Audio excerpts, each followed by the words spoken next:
Alright guys, so this is an interesting one. There has been some rumors bouncing around for about 2 weeks now about this thing called the October surprise.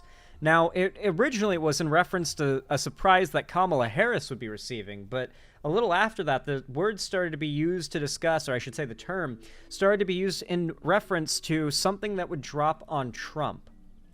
Now, the October surprise for Kamala never ended up happening because the dock workers strike was delayed until after the election. Had that gone through, there's a good chance it would have won Trump the election. I think it probably would have just won Trump the election through and through. However, it got delayed. So now, the October surprise is in reference to something Trump has been fearing. And when I say that they are fearing something, I mean it.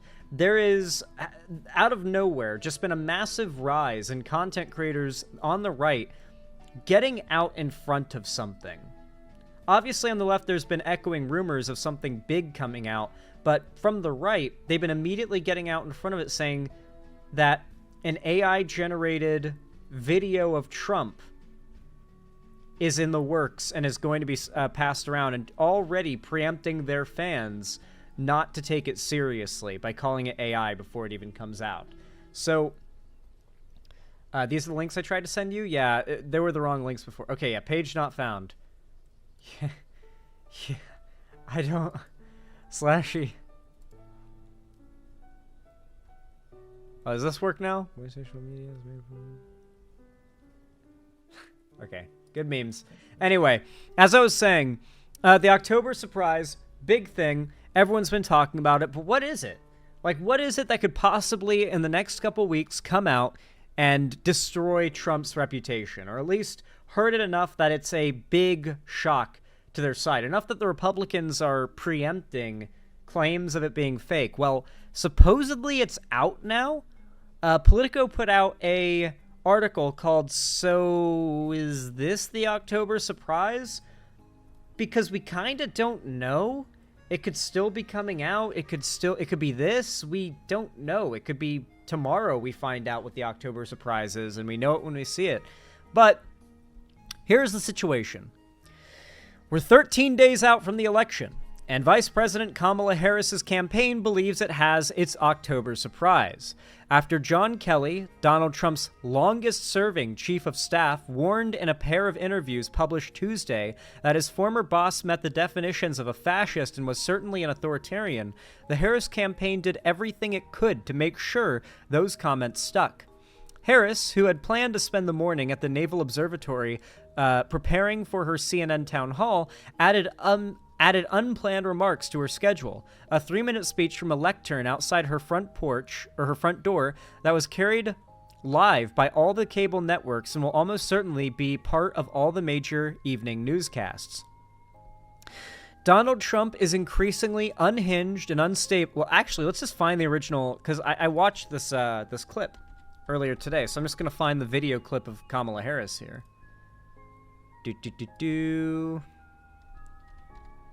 Harris. It was a pretty short little statement she made. Really? Is Twitter this useless that I can't find this video that's very much being talked about in the news right now on a whim? I guess not. Fair. Makes sense. Internet sucks now. In shitification. Going hard. Harris. Trump. Remarks.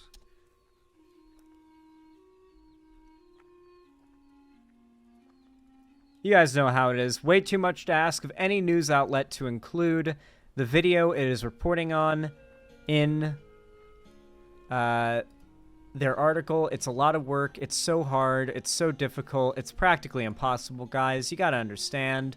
You're asking way too much of them. We're just asking too much of all these different news organizations. Man, I've turned off all my ad... Turn off? Oh, it's not off. Okay, that makes sense. Fucking ad block on Opera sucks, dude. Like, why would they build it in? It's not even a good ad block. You have to get an Visit Pilestone.com. Wait, see? Yeah, now there's an ad playing. All right. We should be able to watch the Kamala Harris clip and right now. We're going to break away from this to take... We're going to break away from this to take you live to the Vice President's residence for remarks by Kamala Harris. We learned that Donald Trump's former Chief of Staff, John Kelly, a retired four-star general, confirmed that while Donald Trump was president, he said he wanted generals like Adolf Hitler had. Yep. Donald Trump said that because he does not want a military that is loyal to the United States Constitution. He wants a military that is loyal to him. He wants a military who will be loyal to him personally, one that will obey his orders even when he tells them to break the law or abandon their oath to the Constitution of the United States. In just the past week, Donald Trump has repeatedly called his fellow Americans the enemy. My favorite piece of interaction, my favorite dialogue bit from that interaction between Trump and his general was the claim by Trump that he wants generals. So Trump says he wants generals that are like Hitler's generals. And the general he's speaking to replies, Mr. Trump, no, you don't. Hitler's generals tried to kill him. And Trump was like, nah, they fell in line. They liked him. They supported him through thick and thin. And he was like, but no, they didn't, Mr. Trump. You don't want Hitler's generals. Like, he was so baffled that Trump would say this to him, but was also like attempting to correct Trump that, wait, no, you don't want generals like Hitler had. But they tried to kill him many times. Enemy from within. And even said that he would use the United States military to go after American citizens. And let's be clear about who he considers to be the enemy from within. Anyone who refuses to bend a knee or dares to criticize him would qualify, in his mind, as the enemy within, like judges, like journalists, like nonpartisan election officials. It is deeply troubling and incredibly dangerous that Donald Trump would invoke Adolf Hitler, the man who is responsible for the deaths of 6 million Jews and hundreds of thousands of Americans. All of this is further evidence for the American people of who Donald Trump really is. This is a window into who Donald Trump really is, from the people who know him best, from the people who worked with him side by side in the Oval Office and in the Situation Room. And it is clear from John Kelly's words that Donald Trump is someone who, I quote, certainly falls into the general definition of fascist, who in fact vowed to be a dictator on day one and vowed to use the military as his personal militia to carry out his personal and political vendettas. Donald Trump is increasingly unhinged and unstable. Yep. And in a second term, people like John Kelly would not be there to be the guardrails against his propensities and his actions. She's not wrong. Trump learned from the first time that if he doesn't hire people that are willing to bend the knee and kiss the ring at a moment's notice, that his goals and aspirations won't be met. He will make sure to fill his administration with nothing but yes men that will never get in the way of his achievements and goals for destroying America's democracy. He's learned people like Pence, people like this general, Mark Kelly, that they won't bend the knee to him. He can't hire trustworthy, competent people because those are the people that will act as roadblocks from him destroying our democracy. He's learned that lesson.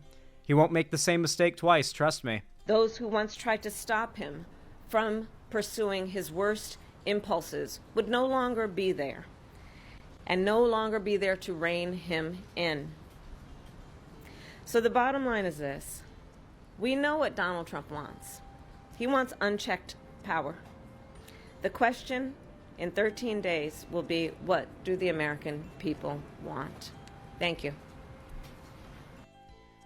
13 days away. Great statements from Kamala Harris, but 13 days away, and we still don't know what that October surprise is. So let's continue, I suppose. That was just hours after Minnesota Governor Tim Walz went out of his way to speak to the journalist stationed down the block from the St. Paul polling place where he had just cast his ballot. I think for many of us, the last 24 hours certainly have been a bit shaking with the reporting coming out in the Atlantic, Walz said. Can we find a video of that too? Do we have a video of it? Is this a video of it? It's been reported. Yay! Okay, we've got the actual video. Woo! See, we can get the clips of the actual people saying it instead of reading their quotes. It's been reported that Donald Trump said, I need the kind of generals that Hitler Yeah, it's had. 12 days now. Don't be the frog in the boiling water and think this is okay. As a 24-year veteran of our military, that makes me sick as hell. And it should make you sick. Folks, He's cooking. the guardrails are gone. Trump is descending into this madness. A former president of the United States and the candidate for president of the United States says he wants generals like Adolf Hitler had. Think about it. And he already has the Supreme Court in his pocket. They've effectively given him full immunity. If he's elected again, he will appoint up to 3 more Supreme Court justices. Horror scenario. And God knows there's not a single spine in the Republican Party in Congress that will stand up to him. You know that. Damn! He's cooking, dude. He's fucking cooking. I love Walz, dude. I love him. I love Tim Walz. He's goated as fuck. Encouraging everyone to read the reports for themselves. Tim Walz talks about the dissension into madness from Donald Trump, etc., etc. The Harris campaign also quickly pulled together a 10:30 a.m. press call with retired U.S. Army Brigadier General Steve Anderson and retired Army Reserve Colonel Kevin Carroll, who stressed that the people who know Trump best are opposed to him. Not to mention the dozens of X posts that campaign staffers have fired off in the past 24 hours on the matter. Former Obama 2012 campaign manager Jim Messina, an informal advisor to the Harris campaign, said in a post on X that Kelly's decision to put his comments on the record is as close to an October surprise as you can get. Trump's own former top aide issuing a dire warning, never seen anything like it. The problem is that kind of thing, as big of a deal it is to anybody who knows anything about politics, Trump supporters are not politically aware people. They follow people that, like Tim Pool and Alex Jones, in large numbers. People whose entire grift is pretending like they've done massive amounts of research and know what they're talking about, but it's all bluffs. If you've ever seen, like, I think Vosh has done a pretty good job, but I would say probably the best performer debate-wise with someone like Tim Pool, for example, would be Destiny. He generally knows every document that Tim Pool will try to reference and lie about, and it's like, oh, I actually have read that, and calls him out on the bullshit. A lot of conservative pundits and the most popular conservative politicians market themselves and capitalize heavily off of the political illiteracy of their follower base. The Republicans do not have a proper political education, and that is why the idea of a top general of an administration calling out directly so vehemently a presidential candidate they worked under is such a massive deal. I don't know if his supporters recognize that for what it is. Maybe the median voters do, but man, I don't know. I worry there is nothing that could be a big hit to his overall follower base. I don't think he's going to win, but I don't think he's going to, just lose a massive chunk of support, in the last month. Unless they just manage to come out with a full, undeniable account and charges of him, diddling kids or something. I don't know what could be enough. I don't know. His supporters are willing to memory hole anything within a week or two. Hey, guys, remember when literally Trump and Vance admitted that the Haitian dog eating thing was fake? Remember how fast that got swept under the rug? How that's not even talked about anymore? It's slowly being forgotten, and they're moving on to the next thing they're going to swear and lie through their teeth is real until it gets fully figured out it's not, and then they'll move on to the next thing and memory hole that. It's just over and over again, and the supporters fall for it. It's almost like a game for them, I feel like. But as Messina rightly notes, the current political and media environment renders almost obsolete the not-so-distant reality of an unexpected yet cataclysmic event shaping the final weeks of the campaign. To be clear, the substances of Kelly's declarations may not even qualify as much of a surprise.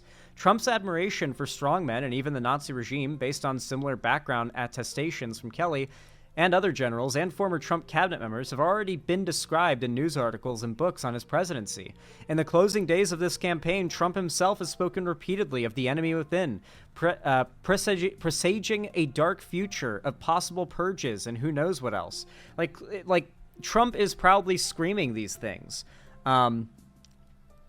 He is not trying to hide the fact that he wants to turn the military on this enemy within that he keeps talking about. I don't know if you can really call out the obvious with Trump anymore and consider it a big hit. His supporters know. Xander Hall, there's a rumored video of Trump touching a donor's young daughter coming soon. The video's already been made public, and it's not very spicy, guys. It's not. It looks bad when you slow it down, but in real time, it comes off as a pretty hard grasp. Xan, it's not the one. It's not that. Because Twitter was blowing up with that one video where he, shakes the hand of the one girl, and it kind of looks like he's leaning in to kiss her if you slow it down. But then she walks away, and when you watch it in real time, it's half a second, and she walks away. So it's just I don't know. So apparently Trump groped the teenage daughter of a major donor, and the video is going to come out, and the Republicans are already claiming it's fake, so maybe that's the October surprise, but take it with a grain of salt. I don't think that's going to happen. I think that video is what everybody is thinking of when they refer to it, and it's just not as damning as you would think. At least not as damning as I assumed it would be when I heard of it, you know? But the New York Times decision to publish the audio of Kelly's conversations did break fresh ground, putting these well-worn but heretofore second-hand critiques on the record, and the four-star general's own gravelly New England patois. In the recording offers Harris's campaign new fodder for paid ads, which could be forthcoming. What's unclear is whether this will make any difference. Although the universe of remaining undecided voters is relatively minuscule, the race for the White House appears to be so close that any little thing that tips the balance in the final days could end up deciding the outcome. And Harris, to the consternation of some Democrats, has increasingly focused her closing argument on the unique threat her opponent poses to American democracy, a central message of Joe Biden's now defunct campaign that she, in her first frenzied weeks as his replacement, mostly eschewed in favor of a more forward-looking, optimistic pitch. Yeah, but I don't know. Is scaring people about how bad Trump is going to be the most effective? It might be. I mean, you got to remember, Trump had the lowest approval rating of any president in history, I believe, when he left office. So that's been memory hold, but if you can unmemory hole it, that's a pretty big deal. You could argue that fact is what lost him the election in 2020 itself, you know? The Kelly comments provide Harris with new ammo to make the argument, but some worry that it's an argument many still on the fence have nearly a decade of Trump-dominated politics won't find persuasive.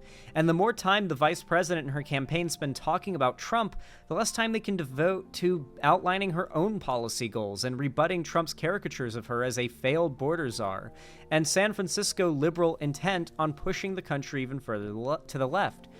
That said, the clearest indicator that these latest comments could have an impact may have come from Trump's side. Fox News, which focused far less on the story than CNN and MSNBC did, referenced Jeffrey Goldberg's piece in The Atlantic, but mostly ignored the NYT story featuring Kelly's audio.